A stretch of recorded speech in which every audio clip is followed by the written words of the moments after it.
இந்த வீடியோவில் நம்ம என்ன பார்க்க போகிறோன்னா மேக்ஸில் எப்படி சார் சென்டம் வாங்குறது, ஃபுல் மார்க்ஸ் வாங்கணும்னா நான் எந்த பார்ட்டை அதிகமாக கான்சென்ட்ரேட் பண்ணணும் அப்படின்ற கொஷின் தான் என்னை அதிகமாக கேட்டாங்க.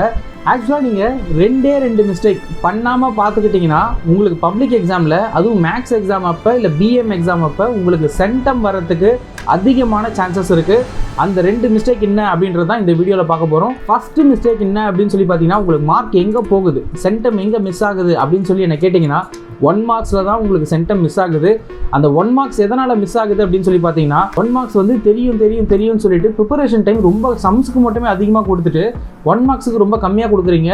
நீங்கள் 1 மார்க்ஸுக்கு ஒரு 3 ஹவர்ஸ் 4 ஹவர்ஸ் ஆனாலும் பரவாயில்ல, 1 மார்க்ஸ் ரொம்ப ஸ்ட்ராங்காக தரவாக படிக்கணும். சரி சார், இப்போ நம்ம 1 மார்க்ஸ்ன்னு சொல்லிட்டீங்க, இந்த 1 மார்க்ஸை நான் எதெல்லாம் ப்ரிப்பேர் பண்ணால் எனக்கு சென்டம் மிஸ் ஆகாது அப்படின்னு என்ன கேட்டிங்கன்னா, புக் பேக் 1 மார்க்கை ஃபஸ்ட்டு ரொம்ப ஸ்ட்ராங்காக படிச்சுக்கோங்க. அடுத்தது நீங்கள் படிக்க வேண்டியது, 2ஆவதாக படிக்க வேண்டியது கம்புக் 1 மார்க்ஸ். கம்புக் 1 மார்க்ஸும் நீங்கள் சேர்த்து படிச்சுட்டு போகணும். 3ஆக படிக்க வேண்டியது பிடிஏ 1 மார்க்ஸ்னு ஒன்று இருக்குது. 4ஆவதாக நீங்கள் படிக்க வேண்டியது, இது வரைக்கும் பப்ளிக் எக்ஸாமில் என்னென்னலாம் கேட்டிருக்காங்கன்னு ஒரு ஐடியா உங்களுக்கு தேவையில்லை. அதனால் அந்த public exam question paper, previous இயரில் நடந்த பப்ளிக் எக்ஸாம் கொஷின் பேப்பர் எல்லாத்தையும் இருக்க 1 மார்க்ஸ் என்னென்ன கேட்டிருக்காங்க அதை ஒரு கிளான்ஸ் பண்ணணும். உங்களுக்கு இது எல்லாமே ப்ரிப்பேர் பண்ணால் 19 வந்துடும். உங்களுக்கு லக் இருந்தால் 20மே வந்துடும். லக்கு இல்லை, கொஞ்சம் ரொம்ப டஃப்பாக செட் பண்ணிட்டாங்க அப்படின்னா உங்களுக்கு 19 வந்துடும். 20க்கு ஒரே ஒரு 1 மார்க் தப்பாக வாய்ப்பு இருக்குது.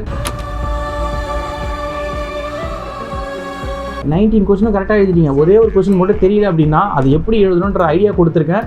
அந்த வீடியோ பார்க்காதவங்க ஒரு வாட்டி பார்த்துருங்க. அந்த வீடியோ பார்த்துட்டிங்கன்னா உங்களுக்கு 20க்கு 20 100% வந்துடும். நீங்கள் சென்டம் வாங்குறதை யாராலையும் தடுக்கவே முடியாது. You think you can stop me? No one can stop me.